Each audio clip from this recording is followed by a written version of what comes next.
نحمده ونصلي على رسوله الكريم اما بعد فاعوذ بالله من الشيطان الرجيم بسم الله الرحمن الرحيم رب اشرح لي صدري ويسر لي امري واحلل عقدة من لساني يفقهوا قولي۔ انشاءاللہ آج آپ سب سے مسلمان خاتون کی ذمہ داریوں کے بارے میں بات کروں گی۔ رسول اللہ صلی اللہ علیہ وسلم نے فرمایا ہے کہ الا کلکم راع وکلکم مسئول عن رعیتہ، آگاہ ہو جاؤ تم میں سے ہر شخص نگران ہے اور ہر ایک سے اس کی رعایا کے بارے میں پوچھا جائے گا، سوال کیا جائے گا، اور عورت اپنے شوہر کے گھر والوں اور اس کے بچوں کی نگران ہے اور اس سے ان کے بارے میں سوال ہوگا۔ تو اس حدیث سے پتہ یہ چلتا ہے کہ ہم خواتین اپنے گھر اور بچوں کی ذمہ دار ہیں، نگران ہیں، اور ان کے بارے میں ہم سے پوچھا جائے گا کہ ہم نے اپنے بچوں کی کیسی تربیت کی اور اپنے گھر کا کیا خیال رکھا، کیا اسے ایک اسلامی گھرانہ بنایا، مسلمان گھرانہ بنایا، یا پھر اس سے غفلت برتی۔ کیونکہ قرآن مجید میں بھی اہل ایمان کو یہ حکم دیا گیا ہے، اے لوگو جو ایمان لائے ہو، یا ایھا الذین آمنوا قوا انفسکم واہلیکم نارا، اپنے آپ کو اور اپنے گھر والوں کو آگ سے بچاؤ۔ ہم نے ہمیشہ اس دنیا میں نہیں رہنا، وقت گزرتا جا رہا ہے، عمر ڈھلتی چلی جا رہی، ہر آنے والا دن ہمیں موت سے قریب کر رہا ہے اور دنیا سے دور کر رہا ہے۔ جب سے ہم آئے ہیں اس دنیا میں اور جتنے بھی سال اور جتنے بھی دن ہم گزار چکے ہیں اس کے مقابلے میں بہت تھوڑے باقی ہیں، اور ہر روز ان میں کمی ہو رہی، اور بہت جلد وہ وقت آ جانے والا ہے جب ہم اپنے رب اللہ عز و جل کا سامنا کریں گے اور اس کو حساب دینا ہوگا۔ کس بات کا حساب؟ کہ جو کچھ اس دنیا میں دیا گیا تھا اس کے ساتھ کیا معاملہ کیا، اور جو کچھ ملا اس میں سے بھی خاص طور پر جو سب سے قیمتی چیز ہے، اولاد، اس کے ساتھ کیا کیا، اس کی کیسی تربیت کی۔ انسان جب خود مر جاتا ہے تو اس کے بعد اس کا اپنا نامہ اعمال تو ختم ہو جاتا ہے، وہ خود کچھ نہیں کر سکتا۔ تین چیزیں جو مرنے کے بعد بھی اس کو فائدہ دیتی ہیں، ان میں نمبر 1 نیک اولاد ہوتی، جو ماں باپ کے لیے دعائیں کرتی ہے تو وہ دعائیں قبول ہوتی ہیں اور آخرت میں ماں باپ کے درجے بڑھتے چلے جاتے ہیں۔ اس لیے اگر ہم اپنے لیے واقعی کچھ کمانا چاہتے ہیں تو وہ مال و دولت نہیں یا بڑے بڑے گھر نہیں، وہ نیک اولاد ہے کہ اس کی فکر ہو، اس کے لیے محنت ہو، اس کے لیے دعائیں ہو، اس کے لیے کوشش کی جائے، اور ہمارا ہم و غم یہ ہو کہ ہمارے مرنے کے بعد ہمارے بچے دین پر قائم رہیں۔ اسی لیے اللہ سبحانہ و تعالیٰ کے جو نیک بندے تھے، پیغمبر تھے، انہوں نے مرتے وقت اس بات کی فکر نہیں کی کہ پیچھے ان کے جائیداد اور پراپرٹی کا کیا ہوگا، انہوں نے یہ فکر کی کہ ہمارے بعد ہمارے بچے کس دین پر ہوں گے۔ ان کی پیروی کرتے ہوئے کیا اگر ہم غور کریں اپنی زندگی پر تو ہمیں بھی یہ فکر سب سے زیادہ ہے؟ جتنے بھی غم اور جتنی بھی فکریں ہیں، کیا ان میں سب سے بڑی فکر ہمیں یہ ہے کہ ہمارے مرنے کے بعد ہمارے بچے مسلمان بھی ہوں گے یا نہیں، یا پھر آگے وہ اپنے بچوں کی کیسی تربیت کریں گے، ان کو کس حال میں دنیا میں چھوڑ کر جائیں گے؟ کیونکہ اگر ہم ڈھیروں پراپرٹی بھی چھوڑتے ہیں اور بہت مال و متاع بھی اور ڈھیروں سونا، لیکن بچے بگڑ جاتے ہیں اور وہ اس سارے مال کو الٹے رستوں پہ لگاتے ہیں تو وہ الٹا اور وبال بنتا ہے۔ اس لیے بہت ضروری ہے کہ انسان اس بات کا خیال رکھے کہ وہ اپنی پرائرٹی نمبر 1، اپنی ذمہ داری نمبر 1 کو پورا کر رہا ہے یا نہیں۔ ایک گھر بنتا ہے ایک مرد اور عورت دونوں کے ملاپ سے، دونوں کی جب شادی ہوتی ہے تو دونوں کے الگ الگ رول ہوتے ہیں، مرد کی اپنی ذمہ داری ہوتی ہے، عورت کی اپنی ذمہ داری ہوتی ہے، اور دونوں ایک دوسرے سے مختلف بھی ہیں۔ مرد کی ذمہ داری کمانے کی ہے، عورت کی ذمہ داری بچے پیدا کرنے، پالنے اور ان کی تربیت کی ہے۔ اگرچہ تربیت کی ذمہ داری مرد پر بھی ہے اور اس سے بھی پوچھا جائے گا، لیکن اس حدیث میں خاص طور پر عورتوں کو ان کی ذمہ داری بتائی جا رہی کہ والمرأة راعیۃ علی اہل بیت زوجہا وولدہ، کہ عورت نگران ہے اپنے شوہر کے گھر والوں پر، اہل بیت زوجہا وولدہ، اور اس کے بچوں پر، یعنی اپنے شوہر کے بچوں کی ذمہ دار ہے۔ اب ہو کیا رہا ہے کہ عورتیں اپنی ذمہ داری یہ نہیں سمجھتی کہ انہوں نے اپنے بچوں کی اچھی تربیت کرنی ہے، وہی سمجھتی کہ ہماری خوش قسمتی جب ہے جب ہم مرد کا مقابلہ کر لیں اور اس کے برابر ہم بھی کوئی جاب کریں یا اس سے آگے نکلیں۔ کل ہی خاتون مجھے ملی تو کہنے لگی کہ میں جب چھوٹی تھی تو ہر وقت اپنے بھائیوں کا مقابلہ کرتی تھی اور یہ کہتی تھی کہ جو کچھ میرے بھائی کرتے ہیں وہ سب مجھے کرنے کی اجازت دی جائے۔ حالانکہ اللہ سبحانہ وتعالیٰ نے عورت کو ایک الگ چیز پیدا کیا، عورت عورت ہے، مرد مرد ہے۔ کوا چلا ہنس کی چال تو اپنے بھی بھول گیا۔ تو اگر کوئی عورت مرد بننا چاہے گی تو وہ اپنی ذمہ داری صحیح طور پر ادا نہیں کر سکے گی۔ تو میں نے کہا پھر کیا ہوا؟ کہتی کہ اس وقت میرے ماں باپ جو تھے وہ بات سن لیتے تھے اور میں نے جو کچھ کرنا چاہا انہوں نے مجھے کرنے دیا۔ کہتے اس کے بعد شادی ہوئی تو شادی کے بعد میں نے شوہر کا مقابلہ شروع کر دیا اور میں نے کہا کہ میں اپنے آپ کو پروو کر کے دکھاؤں گی اور میں اس سے آگے نکلوں گی، اور کہتی میں یہ دعا مانگتی تھی کہ اللہ میں اپنے شوہر سے زیادہ کماؤں۔ کہتی کچھ دن کے بعد میرے شوہر کی جاب چلی گئی۔ اب کہتی ہے کہ میں اتنی پریشان ہوئی کہ میں تو کما رہی تھی بہت، لیکن باہر کا بھی سارا کام مجھ پہ تھا اور گھر کا بھی سارا کام مجھ پہ۔ تو اس پاور میں یا اس اختیار میں یا اس خوشی میں کہ میں شوہر سے زیادہ کماتی ہوں یا میری جاب ہے اور شوہر کی نہیں ہے، تھوڑی سی عقل کے ساتھ اگر انسان سوچے تو اس میں کون سی خوشی کی بات ہے اور کون سی راحت کی بات ہے، کون سے آرام کی بات ہے، کون سے سکھ کی بات ہے کہ عورت گھر سے باہر بھی تھکے اور پھر گھر آ کر بھی تھکے اور بچے بھی پیدا کرے، اور اگر بچے پیدا نہیں کر رہی تو ہر مہینے کی تکلیف سے گزرے اور اس کے اوپر موڈ سوئنگز بھی آئیں اور پھر طرح طرح کی مشقتیں بھی اس پر پڑے۔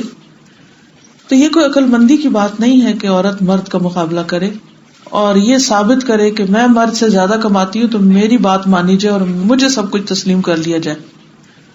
یاد رکھیے کہ ہر جگہ جہاں انسان کا اختیار زیادہ ہو جاتا ہے، پاور زیادہ ہو جاتی ہے، وہاں ذمہ داری بھی زیادہ ہو جاتی ہے، اس کا کام بھی زیادہ بڑھ جاتا ہے۔ اور پھر ایک وقت ہوتا ہے کہ انسان بہت سے کام کر لیتا ہے، یعنی عورتیں مرد بن کے بھی گزارا کر لیتی ہیں، لیکن پھر ایک وقت آتا ہے کہ وہ اس چیز کی طاقت نہیں پاتی جس کی اللہ نے اس کو دی نہیں۔ اور ویسے بھی جو مرد ہوتا ہے اس کو عورت چاہیے ہوتی ہے بیوی کے طور پر، مرد نہیں چاہیے ہوتا، الا یہ کہ کسی کی فطرت بالکل ہی بگڑ چکی ہو، ورنہ عورت کی خوشی عورت ہونے میں ہے۔ ایک عورت کے اندر جتنی زیادہ نسوانیت پائی جائے گی، وومن ہوڈ، وہ جتنی زیادہ نرم و نازک ہوگی یا اس کے اندر ایک محبت ہوگی اور ایک چاہت کا جذبہ ہوگا، وہ اتنی اچھی بیوی بن سکے گی۔ قرآن مجید میں اللہ تعالیٰ فرماتے ہیں أَوَمَن يُنَشَّأُ فِي الْحِلْيَةِ وَهُوَ فِي الْخِصَامِ غَيْرُ مُبِينٍ، کیا وہ جو زیورات میں پرورش پاتی ہے، یعنی عورت کی کمزوری ہے زیور، وَهُوَ فِي الْخِصَامِ غَيْرُ مُبِينٍ، اور بحث مباحثے میں اپنی بات بھی واضح نہیں کر پاتی۔ یعنی کئی دفعہ ایسا ہوتا ہے نا کہ جب آپ کا گفتگو میں یا کوئی جھگڑا ہوتا ہے تو عموماً خواتین کیا کرتی ہیں، جواب نہیں دے پاتی تو رونے لگ جاتی ہیں، وہ مقابلہ آنسوؤں کے ساتھ کرتی ہیں۔ اگر سامنے نہ بہائیں، اس وقت بہادر بن جائیں میاں کے سامنے، بھائی کے سامنے یا کسی اور کے سامنے، تو پھر بعد میں رو کر اس کا ازالہ کرتی۔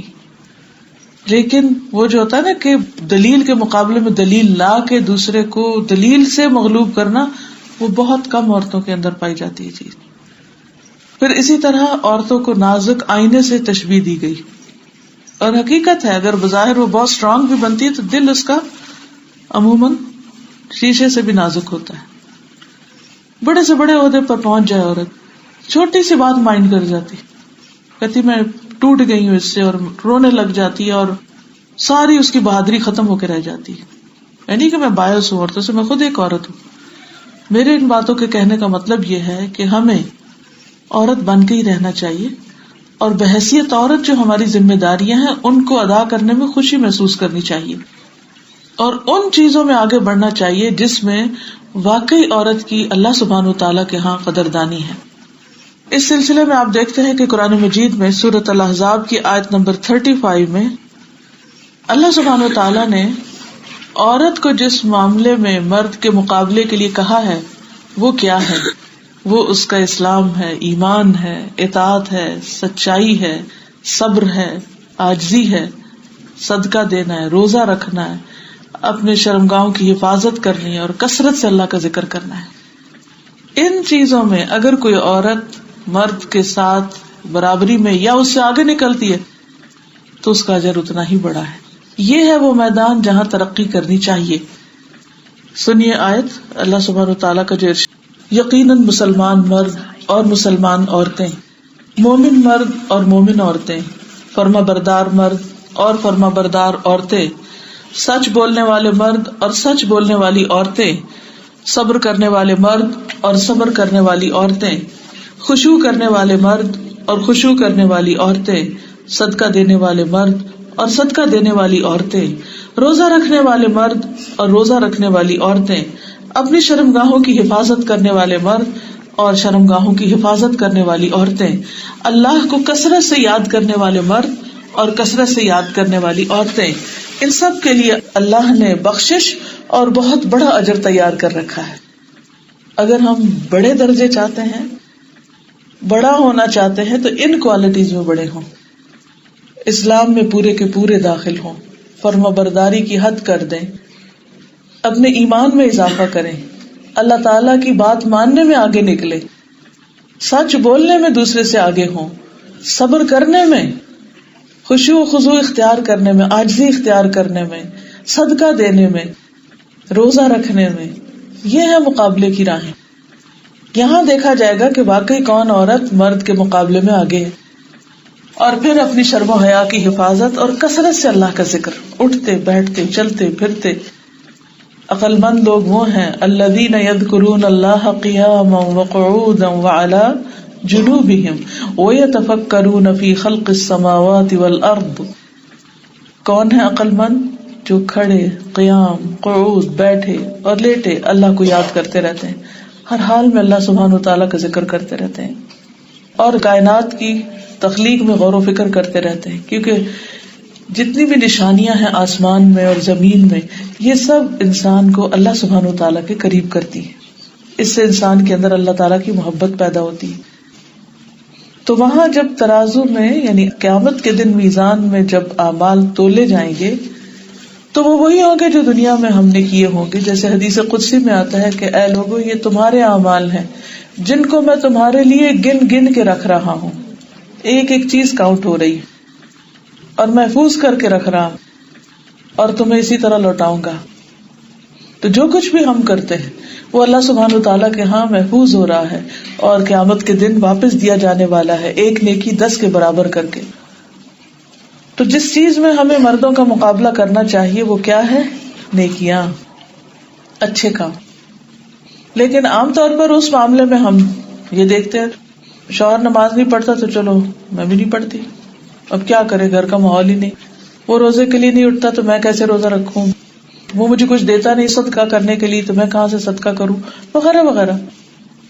نیکی کے کاموں کو، اپنے دین کو مردوں کے حوالے کر دیتے ہیں اور بہت سی چیزوں میں ہم کہتے ہیں وہ ہمیں اجازت ہی نہیں دیتے، جبکہ دین کے معاملے میں ہمیں ان سے آگے نکلنے کی فکر کرنی چاہیے. اور اعمال کے لحاظ سے اور پھر ان کے اجر و ثواب کے لحاظ سے عورتیں مردوں سے پیچھے نہیں بلکہ آگے بھی نکل سکتی ہیں. سورۃ آل عمران 195 میں اللہ تعالیٰ فرماتے ہیں فَاسْتَجَابَ لَهُمْ رَبُّهُمْ أَنِّي لَا أُضِيعُ عَمَلَ عَامِلٍ مِّنكُم مِّن ذَكَرٍ أَوْ أُنثَىٰ بَعْضُكُم مِّن بَعْضٍ. سو ان کے پروردگار نے ان کی دعا قبول کرتے ہوئے فرمایا میں کسی عمل کرنے والے کے عمل کو خواہ وہ مرد ہو یا عورت ضائع نہیں کروں گا، کیونکہ تم دونوں ایک دوسرے کا حصہ ہو. نہ کوئی عورت اکیلی کچھ کر سکتی ہے اور نہ ہی مرد. بچوں کی پیدائش میں بھی دونوں کا حصہ ہے، پھر پالنے میں بھی اور پھر باقی چیزوں میں بھی. پھر اسی طرح عورت کو اگر آخرت میں بلند مقام چاہیے تو اسے دیکھنا ہوگا کہ اسے دنیا میں کیا کیا کرنا ہے. کچھ چیزیں اس کی اپنی ذاتی زندگی سے متعلق ہے اور کچھ چیزیں اس کے دائرہ کار سے متعلق ہے. سب سے پہلی چیز ایمان ہے، کیونکہ سب سے افضل عمل، سب سے بہترین عمل اللہ اور اس کے رسول پر ایمان لانا ہے، توحید اختیار کرنا ہے. اگر کوئی عورت توحید نہیں اختیار کرتی، شرک کرتی اور عورتوں کے شرک عام طور پر کیا ہے؟ جادو ٹونے ٹوٹکے اس طرح کے کام کرنا. تو اگر کوئی عورت شرک کرتی ہے تو اس کے سارے نیک عمل برباد ہو جائیں گے. اس لیے سب سے پہلی فکر ایمان کی ہونی چاہیے کہ وہ کس درجے کا ہے. جیسے حضرت ہاجرہ کا ایمان تھا, حضرت آسیہ کا ایمان تھا. سب جانتے نا فرعون بہت ہی ظالم تھا, اور اس نے اپنی بیوی کے ہاتھوں میں کیل ٹھکوا دیے تھے, اتنا ظالم تھا. لیکن پھر بھی وہ اپنے ایمان سے باز نہیں آئی, ایمان نہیں چھوڑا انہوں نے. جب دنیا کی زندگی تنگ ہو گئی تو انہوں نے دعا کی, رب ابنی لی عندک بیتا فی الجنہ, اللہ میرے لیے جنت میں اپنے پاس ایک گھر بنا دے. ونجنی من فرعون وعملہ, مجھے فرعون اور اس کے اس عمل سے نجات دے, یعنی جو سزا دینے کا عمل ہے. ونجنی من القوم الظالمین, اور مجھے ظالم قوم سے بھی نجات دے. تو حدیث میں آتا ہے کہ ان کے سامنے سے ایک پردہ ہٹا کر ان کو جنت کا گھر دکھا دیا گیا وہاں, کہ تم نے جو مانگا وہ قبول ہو گیا.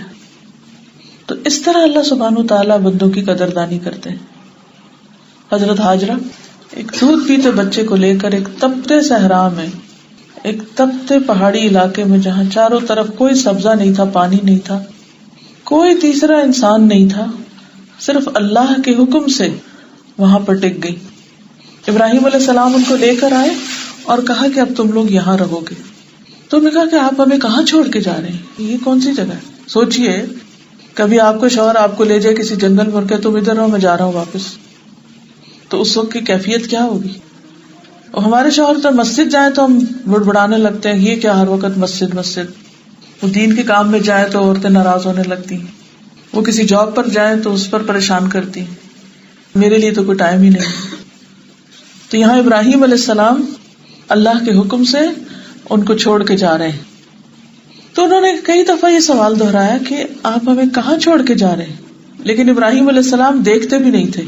حدیث میں آتا ہے کہ کیوں نہیں دیکھتے تھے, کہ پھر ان کا دل چھوٹا ہو جائے گا. چھوٹا سا پیارا بچہ جو 100 سال کے بعد ملا ان کو, اس کو چھوڑ رہے ہیں. ان کے لیے بھی تو آسان نہیں تھا, اگر بیوی کے لیے مشکل تھا تو میاں کے لیے بھی بڑا مشکل تھا. تو ان کو دیکھ نہیں رہے تھے. تو آخر ہاجرہ نے خود ہی پوچھا, اللہ ہمارا کا بحاظہ, کیا اللہ نے آپ کو اس کا حکم دیا ہے؟ اللہ تعالیٰ نے آپ کو یہ کہا, کیونکہ ان کو پتا تھا کہ میرا شوہر اللہ کے ہر حکم کی پابندی کرتا ہے اور وہ اس کے بغیر کچھ نہیں کرتا, یہ ضرور کوئی ایسا ہی ماجرا ہے.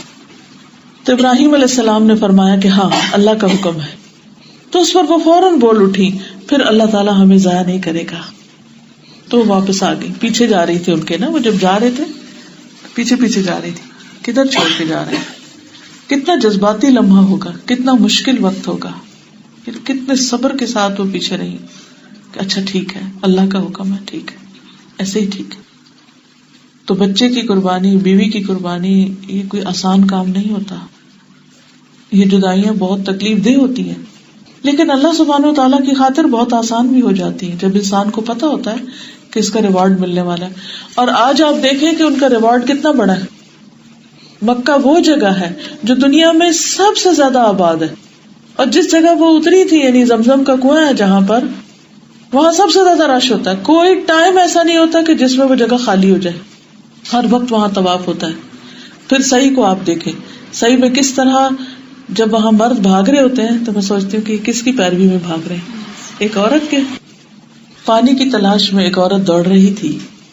اللہ سبحانہ وتعالیٰ کو وہ دوڑنا اتنا پسند آیا کہ رہتی دنیا تک کے لیے اسے حج کا رکن بنا دیا گیا, کہ جو وہاں دوڑے گا نہیں اس کا حج ہی نہیں. ایسا نہیں ہوتا کہ اللہ سبحانہ وتعالیٰ کسی کو کسی امتحان میں ڈالے اور وہ اس پر راضی ہو جائے اور پھر بھی اللہ تعالیٰ کی وہ اطاعت کرتا رہے تو اللہ تعالیٰ اس کو یوں ہی تنہا چھوڑ دے, کبھی بھی نہیں. اس کا اجر مارا نہیں جاتا. پھر آپ دیکھیں کہ حضرت مریم کس طرح ان کے اوپر الزام لگایا گیا, اور چھوٹا الزام نہیں تھا, اور وہ بہت نیک خاتون تھی. ہیکل میں یعنی جو ان کی مسجد تھی اس میں وہ ہر وقت عبادت کرتی تھی. پھر ان کے پاس جبریل علیہ السلام آئے اور ان پر پھونک ماری, اللہ کے حکم سے ان کے حمل ٹھہر گیا. اور پھر جب وہ بچہ پیدا ہونے کے قریب تھا تو وہ باہر چلی گئی کھلی جگہ پر. وہاں سے جب بچہ پیدا ہو چکا تو کس طرح اللہ تعالیٰ نے ان کی کیئر کی, ان کے لیے پانی کا انتظام کیا, ان کے لیے کھجور کا اہتمام کیا. اور پھر وہ بچے کو لے کے جب آئی تو وہ بڑا ہی مشکل وقت تھا, اور پھر کس طرح اللہ تعالیٰ نے ان کے لیے اسی بچے کے ذریعے مدد پیدا کی. کہ وہ بچہ پنگوڑے میں بول اٹھا کہ انی عبداللہ، میں اللہ کا بندہ ہوں، اور میری ماں جو ہے وہ ایک پاک دامن عورت ہے. اس نے اپنی ماں کی صفائی دی. تو یہ کبھی بھی نہیں ہوتا کہ کوئی شخص اللہ سبحانہ و تعالیٰ کے لیے خالص ہو اور اللہ تعالیٰ اس کے لیے مددگار پیدا نہ کرے. یہ مثالیں کس لیے دی گئی؟ یہ اس لیے دی گئی ہیں کہ دنیا کی جو سب سے بڑی عورتیں ہیں نا، مثالی عورتیں، اور جو جنت کی سردار عورتیں ہیں، ان کی زندگیاں دیکھو کیسی تھی، اور ان کا صبر دیکھو کیسا تھا. ایک ایک نے صبر کیا، اور ایک ایک نے پہاڑ جتنا صبر کیا، اور اس کا اجر بھی تو پھر پہاڑوں برابر ہوگا نا، اور اس سے بھی بڑا. تو کہنے کا مطلب یہ ہے کہ انسان سب سے پہلے اپنے ایمان کی فکر کرے، اور جہاں ایمان بڑھتا وہاں آزمائش بھی بڑھتی. قرآن مجید میں سورۃ العنکبوت کے شروع میں آتا ہے احسب الناس ان یترکوا ان یقولوا آمنا وہم لا یفتنون. کیا لوگوں نے یہ سمجھ رکھا ہے کہ وہ بس اتنا کہہ دیں گے کہ ہم ایمان لائے اور وہ آزمائے نہیں جائیں گے، ان کا امتحان نہیں ہوگا؟ اللہ تعالیٰ فرماتے ہیں ہم نے پہلے لوگوں کو بھی آزمایا تاکہ ہم دیکھیں کہ سچے کون ہیں اور جھوٹے کون ہیں. دین سے محبت کا دعویٰ کرنا، اللہ سے محبت کا دعویٰ کرنا ہے تو بہت آسان، لیکن جب ٹیسٹ آتا ہے پھر پتہ چلتا ہے کہ ہم واقعی اللہ سے محبت کرتے ہیں یا نہیں کرتے، یا اس کے فیصلوں پر ناراض ہوتے ہیں. کیونکہ جب انسان دین کی طرف آتا ہے تو اس پر طرح طرح کی مشکلات آتی ہیں. بعض اوقات گھر میں بچوں کی پریشانی ہو جاتی ہے، کبھی شوہر کی طرف سے تکلیف آنے لگتی ہے، کبھی باہر کے لوگ اسے ستانے لگتے ہیں. لیکن جس کا ایمان ہوگا وہ کیا کہے گا؟ اس میں بھی خیر ہے.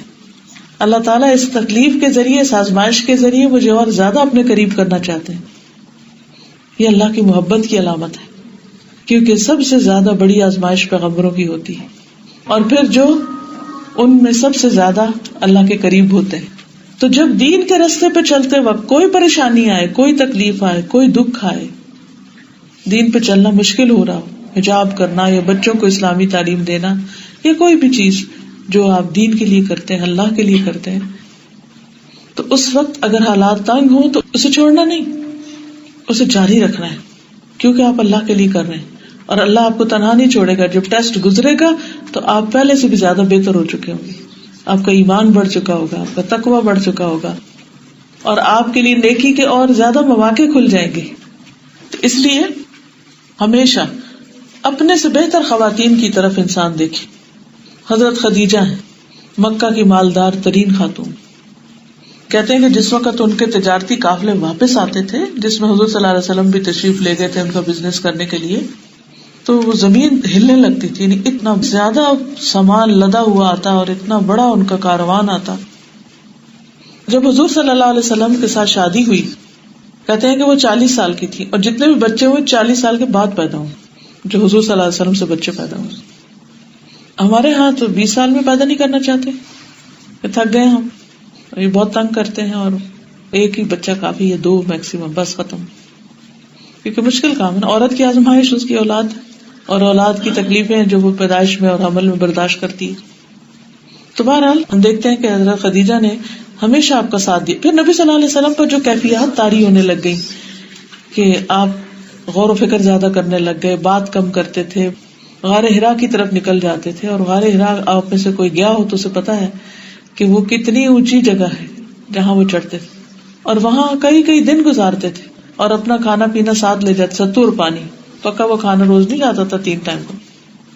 اور پھر کبھی حضرت خدیجہ بھی ان کے پیچھے جاتی تھی، لیکن انہوں نے کبھی اعتراض نہیں کیا کہ آپ نے یہ کیا طریقہ اختیار کر لیا، کئی کئی دن گھر سے غائب ہو جاتے ہیں. ایز لانگ ایز مرد اچھا کام کر رہا ہو، نیکی کے کاموں میں مصروف ہو، تو عورت کا فرض بنتا ہے کہ وہ تعاون کرے. پھر جب آپ وہی لے کر آئے تو کتنے پریشان تھے، کس نے کمفرٹ کیا، کیسی اچھی بیوی تھی. پھر اپنے چچا کے بیٹے کے پاس لے گئی، ورقہ بن نوفل کے پاس، یعنی کہ کس طرح ہر معاملے میں انہوں نے ان کا ساتھ دیا. اب آپ دیکھیے کہ عورت کی ذمہ داری پھر کیا بنتی ہے، اپنے ایمان کی حفاظت کے لیے جو بھی قربانی دینی پڑے وہ دے، اور پھر اس کے ساتھ اپنے گھرانے کو مسلمان بنانے کے لیے شوہر کے ساتھ تعاون کرے. اور اگر شوہر دین پر نہیں، یہ مثالیں تو وہ ہے نا جس میں گھرانہ دین پر ہے، تو اس میں حضرت آسیہ کی مثال ہے. بچے کی طرف سے کوئی آزمائش ہے تو حضرت مریم کی مثال. اور پھر اسی طرح اگر یعنی شوہر کے کہیں باہر کی مصروفیت ہے دین کی، تو اس میں حضرت خدیجہ کی مثال کہ کس طرح انہوں نے صبر و تحمل سے کام لیا، اور کس طرح شیب ابی طالب میں وہ حضور صلی اللہ علیہ وسلم کے ساتھ 3 سال تک رہی، اتنی مالدار عورت، اور ایسے حال میں کہ کھانے کے لیے پتے کے سوا کچھ نہیں تھا، حتیٰ کہ وہ اتنی بیمار ہو گئی کیونکہ عمر بھی زیادہ ہو چکی تھی، اتنی بیمار ہو گئی کہ اس کے بعد فوت ہو گئی. تو ایمان کی حفاظت، دین کی حفاظت ہماری ذمہ داری نمبر 1 ہے، اور اس میں شرک سے اجتناب، ایک طرح کہ ایمان لانا اور ایمان بڑھانے والے نیک عمل کرنا، اور ایک یہ کہ ایمان کو تباہ کرنے والے کاموں سے پرہیز کرنا، اور اس میں خصوصاً شرک، اور شرک میں تعویذ، دھاگے، اور خصوصاً غلط قسم کے عمل، یہ جادوگروں کے پاس جانا، نجومیوں کے پاس جانا، قسمت کا حال معلوم کرنا، ہاتھ دکھانا، لکیریں وغیرہ، اس طرح کے سارے کام، ان سے بچنا چاہیے، کیونکہ اگر شرک ہو تو سارے نیک عمل برباد ہو جاتے ہیں. دوسرا اہم کام جو کرنے کا ہے وہ ہے وقت پر نماز ادا کرنا. گھریلو کاموں میں بچوں کے ساتھ، کئی ذمہ داریوں کے ساتھ عام طور پر خواتین اپنی نمازوں کی حفاظت نہیں کرتی، اور چھوٹی چھوٹی بات پہ نماز چھوڑ دیتی. وہ کہتے ہیں بچے چھوٹے ہیں، کپڑے نہ پاک ہیں. عورتوں کی اکثریت کو یہ بہانہ کرتے ہوئے سنا گیا ہے کہ وہ کہتی ہیں کہ کپڑے نہیں پاک اس لیے نہیں پڑھ سکتے، بچہ رو رہا تھا اس لیے نماز نہیں پڑھ سکتے. یہ کوئی عذر نہیں ہے کہ بچہ رو رہا تھا نماز نہیں پڑھنی. جو عورت 5 وقت کی نماز پڑھتی، اپنی شرمگاہ کی حفاظت کرتی، اپنے شوہر کی اطاعت کرتی، اس سے کہا جائے گا کہ جنت کے جس دروازے سے چاہے داخل ہو جائے. پھر نمازوں کے علاوہ اپنے ذکر اذکار کی بھی پابندی، اور یہ پابندی اس وقت ہو سکتی ہے جب فالتو باتیں چھوڑی جائیں. مردوں کے مقابلے میں عام طور پر عورتیں بہت باتونی ہوتی ہیں، چھوٹی چھوٹی باتوں کو بار بار ڈسکس کرتی رہتی ہیں، باتیں کرتی رہتی ہیں، جس کے نتیجے میں ذکر چھٹ جاتا ہے. یہ سارا کہتی ہیں، مہاجرات میں سے تھی ایک صحابیہ، کہ رسول اللہ صلی اللہ علیہ وسلم نے ہم سے فرمایا کہ تم لوگ تسبیح یعنی سبحان اللہ، تحلیل، لا الہ الا اللہ، تقدیس، سبحان الملک القدوس یا سبوح قدوس ربنا ورب الملائکۃ والروح پڑھتی رہا کرو، یعنی ان اذکار کی پابندی کیا کرو، اور انگلیوں کے پوروں پر گنا کرو، اس لیے کہ قیامت کے دن ان سے سوال کیا جائے گا، انگلیوں کا بھی سوال ہوگا کہ یہ کیا کرتی رہی، صرف کمپیوٹر پہ بیٹھے رہے یا صرف چمچ چلاتے رہے یا ان پر ذکر بھی کیا. اور وہ بولے گی، انگلیاں بولیں گی. پھر غافل نہ ہونا، کیونکہ اس سے تم اسباب رحمت بھول جاؤ گی، یعنی جو ذکر چھوڑ دیتا ہے وہ رحمت سے دور ہو جاتا ہے. تو اگر ہم سمجھے کہ زندگی میں یا وقت میں کسی بھی چیز میں بے برکتی ہو رہی ہے تو اپنا محاسبہ کریں کہ میری نمازوں کا کیا حال ہے، کس کوالٹی کی نمازیں پڑھ رہی ہوں، میرے ذکر کا کیا حال ہے. کیونکہ اللہ سبحانہ وتعالیٰ جب دیکھتا ہے نا بندہ تھوڑا غافل ہونے لگتا ہے تو وہ کوئی ایسی چیز ڈال دیتا ہے کہ اسے کہتا ہے واپس آؤ. عام حالات میں ہم نہیں پرواہ کرتے، لیکن جب کوئی مشکل آتی ہے تو پھر ہمیں ذرا سوچنے کا بھی موقع مل جاتا ہے. پھر اسی طرح اپنی زکوٰۃ ادا کرنا. بہت سی خواتین یہ کہتی کہ شاید مردوں کا کام ہے، ہم کون سا کماتے ہیں. عام طور پر یہ سنا گیا کہ ہم اس لیے زکوٰۃ نہیں دیتے کیونکہ ہم کماتے نہیں. اس کا کمائی سے کوئی تعلق نہیں. اگر آپ کے پاس پیسے جمع ہیں، چاہے ورثے میں ملے ہیں کہیں سے بھی، یا پھر آپ کے پاس کوئی زیورات ہیں، تو اس پر آپ کو زکوٰۃ دینی ہے. اگر شوہر دے دیتا تو ٹھیک ہے، اگر نہیں دیتا تو اسی زیور کے اندر سے آپ زکوٰۃ نکالیں گی. اسماء بنت یزید کہتی ہیں کہ میں اور میری خالہ نبی صلی اللہ علیہ وسلم کی خدمت میں حاضر ہوئی. ہمارے پاس سونے کے کنگن تھے. آپ نے فرمایا کیا تم دونوں اس کی زکوٰۃ دیتی ہو، یعنی چوڑیاں جو پہنی ہوئی ہیں. ہم نے کہا نہیں. آپ نے فرمایا کیا تم اس بات سے نہیں ڈرتی کہ اللہ تمہارے آگ کے کنگن پہنائے، ان کی زکوٰۃ ادا کیا کرو. اور صحیح ترغیب و ترہیب کی حدیث ہے. پھر اسی طرح عورت کے اوپر حج بھی فرض ہے. فرائض کی ادائیگی کے بعد دین کا علم حاصل کرنا بھی عورت کی ذمہ داری ہے، کیونکہ اگر عورت جاہل ہوگی تو بچے کہاں سے دین سیکھیں گے. ہم سمجھتے ہیں بچوں کو مدرسہ بھیج دیں، اسکول بھیج دیں تو وہیں سے سب کچھ سیکھ کے آ جائیں گے. نہیں، وہ وہاں سے سب کچھ نہیں سیکھ سکتے. آپ کو خود سیکھنا ہے اور سیکھ کر اپنے بچوں کو سکھانا ہے، کیونکہ وہ چھوٹے چھوٹے سوال ایسے کرتے ہیں کہ جن کے جواب اگر آپ کو خود نہیں آتے تو بچے پھر دوسروں سے جا کے پوچھتے ہیں اور وہ معلوم نہیں ان کو کیا سکھائیں. مسلمان ماں کو اندھیروں میں نہیں رہنا چاہیے. جتنی روشن ماں کی گود ہوگی بچے اتنے ہی انلائٹنڈ ہوں گے. حضرت عائشہ کہتی ہیں کہ انصار کی عورتیں بہت اچھی ہیں، جنہیں دین کی سمجھ بوجھ حاصل کرنے میں شرم مانے نہیں ہوتی. اسی طرح ابو سعید کہتے ہیں کہ ایک خاتون رسول اللہ صلی اللہ علیہ وسلم کی خدمت میں حاضر ہوئی اور کہا یا رسول اللہ صلی اللہ علیہ وسلم آپ کی تمام احادیث مرد لے گئے، یعنی وہی سارے علم سے فیض اٹھاتے ہیں، ہمارے لیے بھی اپنی طرف سے کوئی دن مخصوص کر دیں کہ ہم اس میں آپ سے الگ سے کچھ سیکھ سکیں، اور آپ ہمیں وہ تعلیمات دیں جو اللہ نے آپ کو سکھائی ہیں. تو نبی صلی اللہ علیہ وسلم نے فرمایا فلاں فلاں دن فلاں فلاں جگہ پر جمع ہو جاؤ. چنانچہ عورتیں جمع ہو گئی، نبی صلی اللہ علیہ وسلم ان کے پاس آئے اور انہیں وہ سکھایا جو اللہ نے آپ کو سکھایا تھا. تو یہ عورتوں کی حرص تھی دین کا علم حاصل کرنے کی. تو کوئی بھی عورت مومن اور مسلم صحیح طور پر بن نہیں سکتی جب تک کہ وہ علم میں اضافہ نہیں کرتی، کیونکہ قرآن مجید میں اللہ تعالیٰ فرماتے ہیں فَاعْلَمْ أَنَّهُ لَا إِلَهَ إِلَّا هُوَ، جان لو، علم حاصل کرو کہ اللہ ایک ہے. تو توحید کا بھی علم حاصل کرنا پڑتا ہے. تو علم صرف سیکھنے کے لیے، صرف ڈگریاں لینے کے لیے، یا صرف اپنا نام بڑھانے کے لیے کہ میں نے یہ ڈگری کی ہوئی ہے، وہ ڈگری کی ہوئی ہے، میں اتنی بڑی عالمہ ہوں، یہ مقصد ہرگز نہیں ہونا چاہیے. تو انسان کے لیے وبال جان ہے. اصل مقصد کیا ہونا چاہیے کہ میرا عمل بدل جائے، میرے عمل میں تیزی آ جائے، نیک اعمال کو کثرت سے کرنے کی حرص پیدا ہو جائے. کیونکہ جو شخص اپنے علم پر عمل کرے گا وہ علم اس کے لیے نور ہوگا، اس کے لیے نجات کا ذریعہ ہوگا. لیکن جو شخص اپنے علم پر عمل نہیں کرے گا وہ اس کے لیے وبال ہوگا، مشکل کا ذریعہ ہوگا. پھر اسی طرح کثرت سے صدقہ خیرات کرنا چاہیے. حضرت عبداللہ بن زبیر کہتے ہیں، یہ حضرت اسما کے بیٹے ہیں، کہتے ہیں کہ میں نے اپنی والدہ اور اپنی خالہ سے زیادہ کسی کو صدقہ کرتے نہیں دیکھا. یہ خواتین ہیں، لیکن ان دونوں کی سخاوت الگ الگ تھی، دونوں کا طریقہ فرق تھا. حضرت عائشہ ذرا ذرا جمع کرتی رہتی تھی، جب کچھ جمع ہوتا اکٹھا ہوتا پھر خرچ کرتی. اور اسما کا طریقہ، ان کی والدہ کا طریقہ یہ تھا کہ وہ کل کے لیے کچھ بھی نہیں بچا کے رکھتی تھی، جو آتا تھا ساتھ ہی نکال دیتی تھی. تب یہ دونوں کا اپنا اپنا انداز ہے، جو بھی آپ اختیار کرنا چاہیں، لیکن عورتوں کو خاص طور پر صدقہ کرنا چاہیے، کیونکہ نبی صلی اللہ علیہ وسلم نے جب ان کو الگ سے تعلیم دی تو اس میں خصوصی طور پر بتایا کہ میں نے عورتوں کی اکثریت کو جہنم میں دیکھا ہے، کیونکہ وہ شوہروں کی ناشکری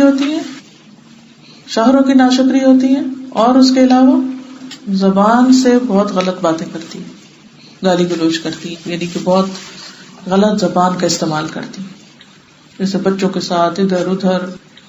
تو صدقہ جو ہے اس گناہ کا کفارہ کرتا ہے. تو جب یہ بات آپ نے فرمائی تو عورتوں میں کسی نے اپنی بالی، کسی نے مندری، کسی نے کوئی چیز فی سبیل اللہ اپنی خرچ کی اپنی طرف سے. تو کبھی یہ نہ سوچیں کہ ہمارے شوہر کر دیتے ہیں بس وہی کافی ہے. نہیں، ہمیں اللہ نے اگر دیا ہے تو اپنے ہاتھ سے کریں، اگر ہمارے پاس نہیں ہے تو تھوڑا بہت کوئی کام کر لیں اور کمائیں، اور اللہ کے راستے میں خود بھی صدقہ کریں اور دوسروں کو بھی دیں. اس کی دلیل کیا ہے کہ اپنے ہاتھ سے کوئی کام کر کے تو کچھ صدقہ کریں؟ اس میں حضرت عائشہ کہتی ہیں کہ رسول اللہ صلی اللہ علیہ وسلم نے فرمایا تم میں سب سے پہلے مجھے وہ ملے گی جس کے ہاتھ سب سے زیادہ لمبے. تو کہتے ہیں ازواج اپنے اپنے ہاتھ ایک دوسرے سے ناپتی تھی اور دیکھتی تھی کہ کس کے ہاتھ لمبے ہیں. لیکن حضرت زینب جب سب سے پہلے فوت ہوئی تو پتہ چلا کہ وہ اپنے ہاتھ سے محنت کر کے صدقہ خیرات دیتی تھی. تو آپ کا مطلب کیا تھا؟ لمبے ہاتھ یعنی دینے والے یعنی ہاتھ یہاں سے یہاں تک بھی ہوتا ہے بازو جیسے. ایک یہ ہے کہ یعنی کہ عربی میں کنایا ہے اس سے، یعنی جب انسان کو اپنے ہاتھ سکیڑ لے، یہ بخل سے. اور دینا کیا ہے؟ کھلا کرنا.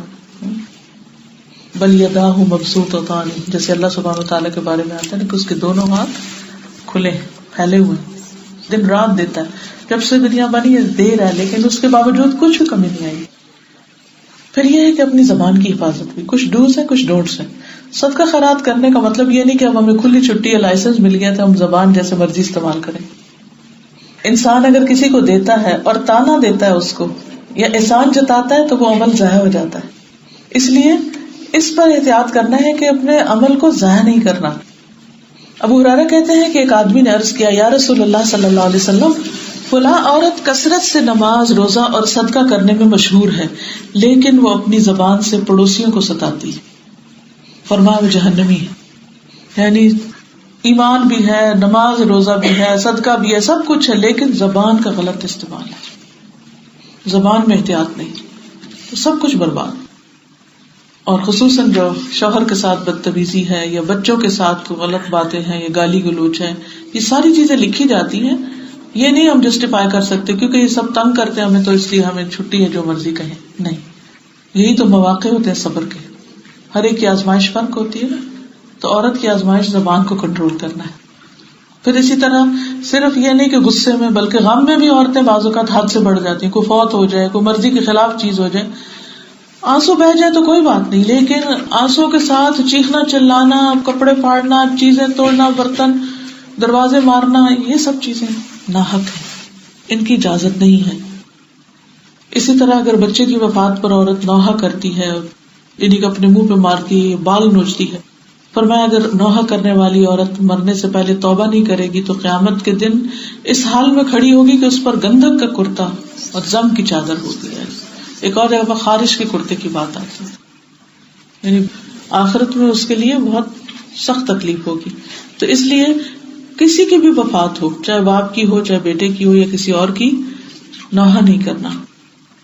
پھر عورت کی ایک خاص آزمائش اس کا لباس ہے. بہت سی عورتیں نماز روزہ بھی کرتی ہیں لیکن حجاب نہیں کرتی، بال نہیں ڈھانکتی باہر نکلتے وقت، یا کپڑے سی تھرو ہوتے ہیں، یا سلیو لیس، یا بہت ہی شارٹ سلیوز، یا بہت ٹائٹ کپڑے پہننے لگتی. تو عورت کا تو مطلب کیا ہے؟ لفظ عورت کا کیا میننگ؟ چھپی ہوئی چیز. عورت کو عورت کہا ہی اس لیے جاتا ہے کہ وہ چھپا کے رکھنے والی چیز ہے. اس کا حسن، اس کی زینت، اس کا جسم، وہ سب کے لیے شو پیس نہیں ہے کہ وہ جس کو چاہے اپنے جسم کو ایکسپوز کر کے دکھائے. نہیں، اس سے اس کی ویلیو میں اضافہ نہیں ہوتا، کمی ہوتی ہے. تو ہر مسلمان عورت کے لیے لازم ہے کہ وہ اپنے حجاب کا خیال رکھے. اس میں اگر آپ قرآن مجید کا مطالعہ کریں تو سورۃ الاعراف میں لباس کا ذکر آتا ہے، خذوا زینتکم عند کل مسجد، اور پھر یا بنی آدم قد انزلنا علیکم لباسا یواری سوآتکم وریشا، کہ ہم نے تم پر لباس اتارا. اور لباس کا تو جیسے قمیص شلوار ہے یا جو بھی ہم پہنتے ہیں، یہ جو جسم کے ساتھ چپکنے والا کپڑا ہوتا ہے، یہ لباس ہوتا ہے. پھر اس کے بعد عورت کے لباس میں خمار بھی ہوتا ہے. خمار دوپٹے کو کہتے ہیں. سورۃ النور میں آپ دیکھیں گے تو اللہ تعالیٰ فرماتے ہیں کہ وَلْيَضْرِبْنَ بِخُمُرِهِنَّ عَلَى جُيُوبِهِنَّ، عورتوں کو اپنے خمار اپنے سینے پہ ڈالنے چاہیے، اس لیے سر ننگا کر لیں. خمار ہوتا سر کا کپڑا ہے، لیکن وہاں رواج یہ تھا کہ سر کے اوپر پہن کے اور اس کو پیچھے سے باندھ دیا جاتا تھا. کانٹے اور گلے کا ہار یہ سب نمائش کرتی تھی عورتیں اس زمانے میں، جاہلیت کے دور میں، اسلام سے پہلے میں. تو مسلمان عورت کو کیا حکم دیا گیا کہ سر کا اس طرح پہنے کہ وہ یہ سارا کچھ چھپ جائے، اور سینہ خاص طور پہ چھپے، کیونکہ سینہ عورت کی زینت ہے، سب سے زیادہ خوبصورت جگہ ہے سینے کا ابھار، یہی سے وہ مرد سے مختلف نظر آتی. بہت سے لوگ اسکارف بھی لینے لگتے ہیں، یہ دوپٹے اوپر اوڑھتے ہیں، لیکن وہ اتنے چھوٹے ہوتے ہیں کہ سینہ جو ہے وہ ان کے جلباب سے پورا اس کی وہ شیپ نظر آ رہی ہوتی.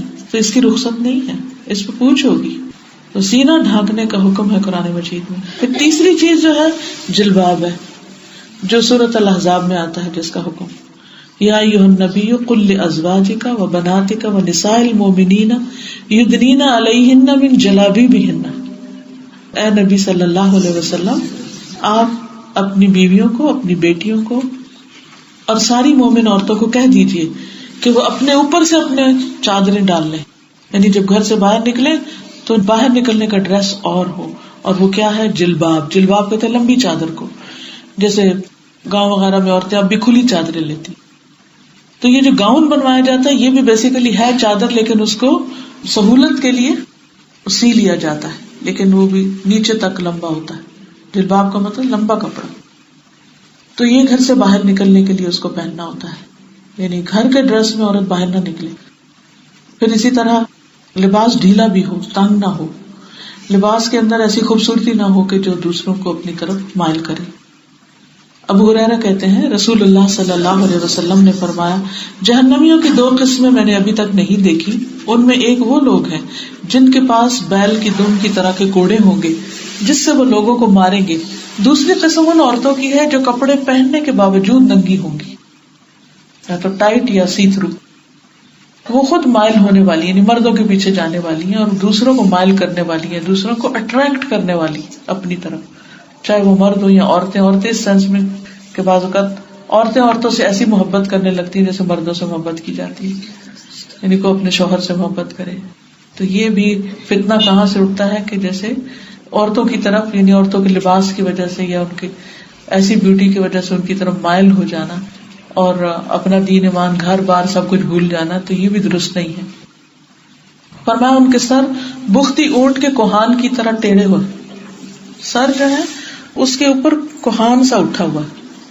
جیسے آج کل آپ نے دیکھا ہوگا کہ بعض اوقات لڑکیاں اتنے بڑے بڑے کلپ لگا لیتی ہیں یا ایکسٹرا بال لگا لیتی ہیں کہ جو اٹھا کے بالکل اوپر کر دیتے ہیں، تو سر کے اوپر ایک جیسے کوہان ہمپ اٹھا ہوا ہے. تو اس چیز سے منع کیا گیا ہے. فرمایا ایسی عورتیں جنت میں داخل نہیں ہوگی، نہ جنت کی خوشبو پائیں گی، حالانکہ جنت کی خوشبو لمبے فاصلے سے آتی ہے. حدیث کے مطابق اس اٹھی ہوئی جگہ کو شیطان کی بیٹھک کہا جاتا ہے. یہاں شیطان آ بیٹھتا ہے، بڑا خوش ہوتا ہے اور وہ کنٹرول کرتا ہے یہاں سے پھر عورت کو. پھر کچھ ذمہ داریاں عورت کی اپنے گھر والوں کے بارے میں ہیں. سب سے پہلی بات یہ کہ عورت اپنے گھر کی نگران ہے، حفاظت کرنے والی ہے، اپنی ذات کی، گھر کی، بچوں کی، مال کی، گھر کے رازوں کی.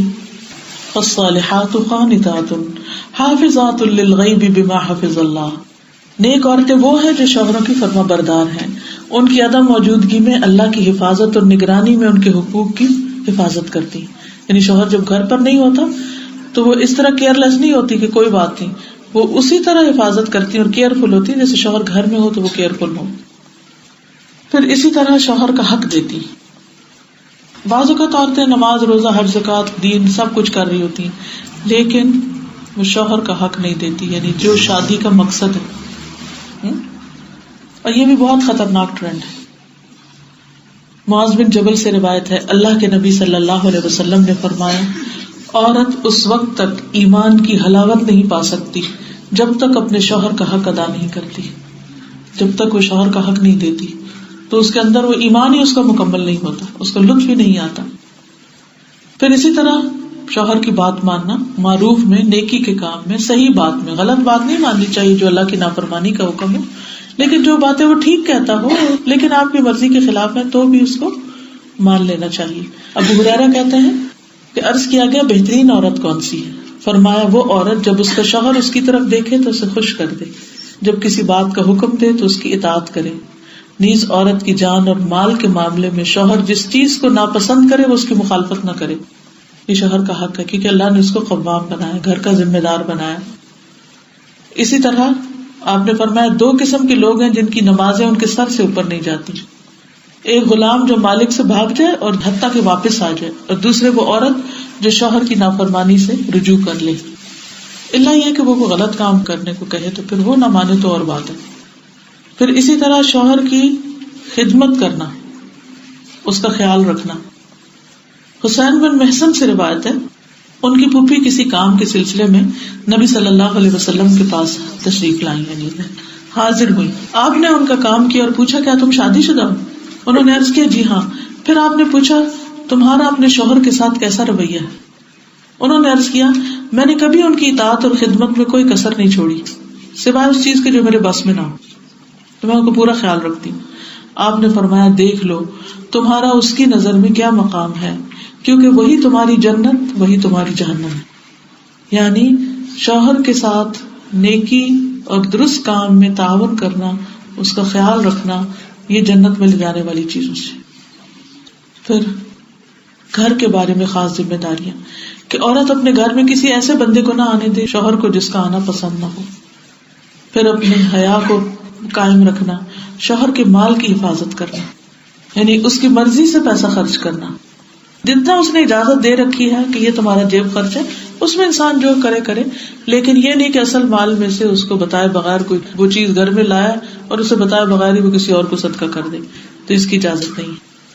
رسول اللہ صلی اللہ علیہ وسلم نے فرمایا بہترین بیوی وہ ہے جس کی طرف تم دیکھو تو تمہیں خوش کر دے، یعنی مسکراہٹ سے، اچھے کپڑوں سے، اچھے رویے سے، معاملے سے. جب تم کسی بات کا حکم دو تو وہ کر دے، تمہارے عدم موجودگی میں تمہارے مال اور اپنی ذات کی حفاظت کرے. پھر اسی طرح اگر شوہر کماتا نہیں اور بیوی کماتی ہے تو پہلا حق ان کا ہے، یعنی شوہر جاب لیس ہے یا کوشش کر رہا ہے مگر اتنا نہیں ہے اس کے پاس اور بیوی کے پاس ہے کسی بھی ذریعے سے، تو اسے شوہر اور اس کے بچوں پہ خرچ کرنے کا دگنا اجر ملے گا. اس میں یہ کہ ایک دفعہ حضرت زینب جو تھی حضرت عبداللہ بن مسعود کی اہلیہ، انہوں نے صدقے کے بارے میں کچھ سنا تو کہا کہ تم لوگوں پر خرچ کرنے کی وجہ سے میں کہیں صدقہ نہیں کر سکتی. تو اس پر ان کو کیا بتایا گیا؟ انہوں نے کہا کہ دیکھو باہر خرچ کرنے سے پہلے نبی صلی اللہ علیہ وسلم سے پوچھ لو. تو وہ گئی نبی صلی اللہ علیہ وسلم کے پاس، تو آپ نے ان کو کیا بتایا کہ تمہارے شوہر اور تمہارے لڑکے اس صدقے کے زیادہ مستحق ہیں، یعنی کہیں اور دینے کی بجائے گھر میں دو، اور وہ عورت کے لیے اجر ہی اجر لکھا جاتا ہے. حضرت رائتہ جو حضرت عبداللہ بن مسعود کی بیوی اور ان کے بچوں کی ماں تھی، وہ ہاتھ سے ہنر کمانے والی عورت تھی، اور وہ ابن مسعود پر اور ان کے بچوں پر اپنی کمائی میں سے خرچ کرتی تھی. پھر اسی طرح کبھی شوہر کے حالات بہت مشکل ہو جاتے ہیں، کوئی جاب نہیں ہوتی، آپ کو گھر میں بھی کام کرنا پڑتا ہے یا بعض اوقات باہر کام کرنا پڑتا ہے، تو اس میں بھی اجر ہے. حضرت اسماء کی مثال ہمارے سامنے ہے. ان کے شوہر زبیر جو تھے، ان کا ایک گھوڑا تھا اور وہ ان کی دیکھ بھال کرتی تھی، گھوڑے کی دیکھ بھال کرتی تھی. وہ کہتی ہے میرے لیے گھوڑے کی دیکھ بھال سے زیادہ سخت کوئی کام نہیں تھا. اسی طرح اونٹ کے لیے گٹلیاں کوٹتی تھی کھانے کے لیے اس کے، اور سوچا کہ کچھ بھی کوٹنا پڑے تو کتنی طاقت لگتی، اور وہ اتنی جسمانی مشقت کرتی تھی. اسے پانی پلاتی، ڈول کو سیتی. وہ کہتی پھر کچھ عرصے کے بعد نبی صلی اللہ علیہ وسلم نے میرے لیے خادم بھیج دیا اور میں گھوڑے کی دیکھ بھال سے بڑی ذمہ ہو گئی. تو یوں لگا جیسے آپ نے مجھے آزاد کر دیا غلامی سے. یہ گھر کے کام نہیں تو باہر کے کام تھے. تو کبھی ضرورتاً باہر کے کام بھی کرنے پڑتے ہیں، تو اس میں بھی خوش دلی سے کرنا چاہیے، کیونکہ اجر ہی اجر ہے، کیونکہ یہ احسان ہے آپ کا. پھر اسی طرح رسول اللہ صلی اللہ علیہ وسلم نے احسان نہ ماننے والی ناشکری عورتوں کو وعید بھی سنائی ہے. آپ نے فرمایا بے شک فساق جہنمی ہے. پوچھا گیا فساق کون ہے؟ فرمایا عورتیں. ایک آدمی نے کہا کیا وہ ہماری مائیں بہنیں بیویاں نہیں ہیں؟ آپ نے فرمایا کیوں نہیں، لیکن جب ان کو نعمتیں ملتی ہیں تو شکر نہیں کرتی، جب آزمائش آتی ہے تو صبر نہیں کرتی. تو یہ بہت بڑا ٹیسٹ ہے. دیکھیے مردوں کے ٹیسٹ اور طرح کے ہوتے ہیں، لیکن عورتوں کے ٹیسٹ اس کے شوہر اور بچوں میں ہوتے ہیں اور سخت سے سخت ہوتے ہیں. تو ایسی صورت میں اگر شوہر کی طرف سے بے رخی بھی ہے یا اس کا رویہ ٹھیک بھی نہیں، تو جو کچھ ملا ہوا ہے، جو چھت جس کے نیچے بیٹھے ہیں، جو نعمتیں بھی اللہ نے دی ہیں، ان پہ کہنا چاہیے اللہ میں خوش ہوں، میں راضی ہوں، اور میرا یہ یقین ہے کہ دنیا میں جو مجھے نہیں مل رہا تو آخرت میں مجھے ضرور دے گا. عبداللہ بن عمر بیان کرتے ہیں کہ رسول اللہ صلی اللہ علیہ وسلم نے فرمایا اللہ تعالیٰ اس عورت کی طرف نہیں دیکھتا جو اپنے خاوند کی شکر گزار نہیں ہوتی، یعنی اس کی جو ایفرٹ ہے، اس کی جو محنت ہے، اس کو وہ کنسیڈر ہی نہیں کرتی کہ وہ بھی کچھ کرتا ہے، حالانکہ وہ اس سے بے نیاز نہیں ہو سکتی. یعنی شوہر کے بغیر رہنا بھی کوئی آسان نہیں ہوتا. اب آپ دیکھیں کہ بعضوں کا زندگی اتنی تنگ ہو جاتی ہے کہ شوہر کی کمائی بھی تھوڑی ہے، گھر میں مدد بھی نہیں ہے، اس کا رویہ بھی اچھا نہیں ہے. تو ہم دیکھتے کہ حضرت فاطمہ رضی اللہ تعالیٰ عنہا جو تھی، ان کو گھر کے سارے کام کرنے پڑتے تھے تو بہت تھک جاتی تھی. وہ حضور صلی اللہ علیہ وسلم کے پاس گئی کہ مجھے کوئی خادم دے دیا جائے اپنے باپ کے پاس، کیونکہ شوہر تو افورڈ نہیں کر سکتے تھے. تو اس سے بھی پتہ چلتا ہے کہ اگر شوہر افورڈ نہ کر سکے، ماں باپ مدد کریں تو ان کے لیے صدقہ ہے. بہرحال وہ جب آئیں تو حضور صلی اللہ علیہ وسلم گھر پہ نہیں تھے، تو رات کے وقت حضور صلی اللہ علیہ وسلم ان کے پاس تشریف لے گئے ان کو وزٹ کرنے کے لیے. تو وہ اس وقت دونوں لیٹے ہوئے تھے، تو آپ نے کہا تم مت اٹھو، اور آپ ان کے بیچ میں بیٹھ گئے اور کہا کہ کیا میں تمہیں ایسی چیز نہ سکھا دوں کہ جو خادم سے بھی بہتر ہے؟ 33 دفعہ سبحان اللہ، 33 دفعہ الحمدللہ، 33 دفعہ اللہ اکبر. یہ عمل بہتر ہے اس سے جو تم نے مانگا. پھر اسی طرح اپنے شوہر اور بچوں کے علاوہ اپنے والدین کی ذمہ داری کہ ان کے ساتھ صلہ رحمی کی جائے، اچھا سلوک کیا جائے، یہ بھی حسب توفیق کرتے رہنا چاہیے. جیسے حضرت اسماء کی والدہ آئیں جو مشرک تھی، تو انہوں نے نبی صلی اللہ علیہ وسلم سے پوچھا کہ انہیں کچھ چاہیے میں ان کے ساتھ صلہ رحمی کروں، تو آپ نے فرمایا اپنی ماں کے ساتھ صلہ رحمی کرو. پھر اسی طرح یہ ہے کہ بچوں کے ساتھ مہربانی، بچوں کے ساتھ اچھا سلوک کرنا اور بچوں کے ساتھ نرمی کا برتاؤ کرنا، ان کی ضروریات کو اپنی ضروریات سے آگے رکھنا.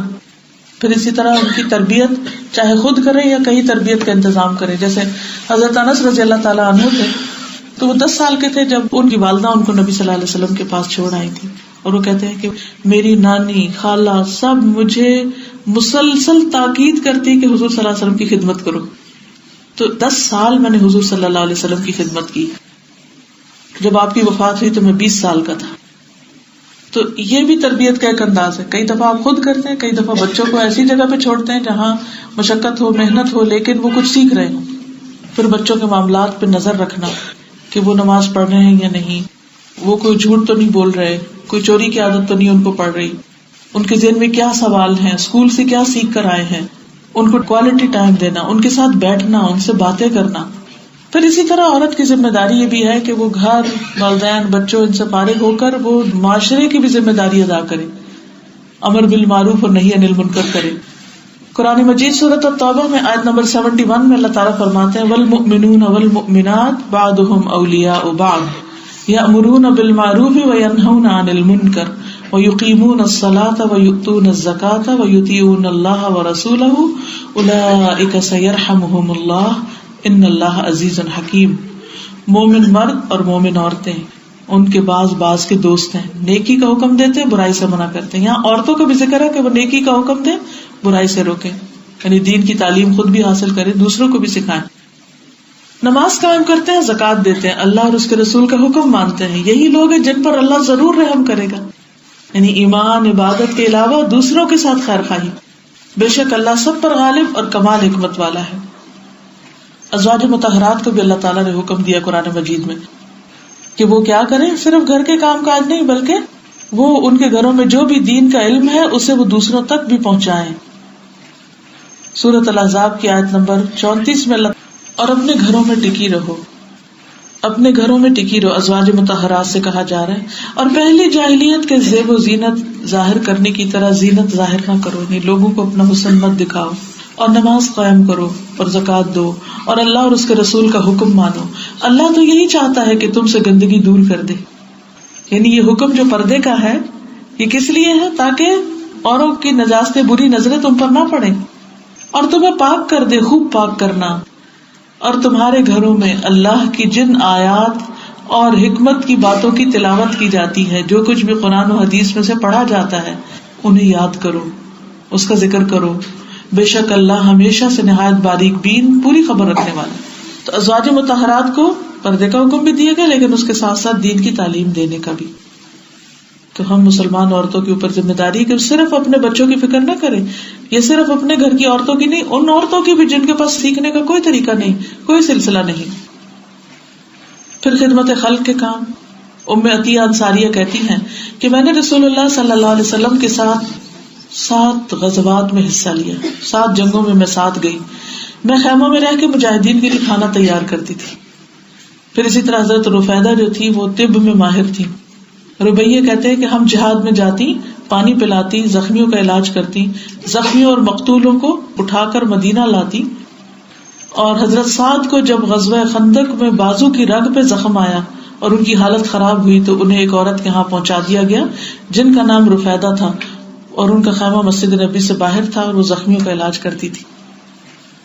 تو اپنی حیثیت کے مطابق عورت گھر سے باہر کے کاموں میں بھی حصہ لے سکتی ہے, لیکن شرط یہ ہے کہ اس کا ایمان, اس کی عبادات اور اس کے عمل جو ہیں وہ اللہ تعالیٰ کی مرضی کے مطابق ہوں. وآخر دعوانا ان الحمد للہ رب العالمین.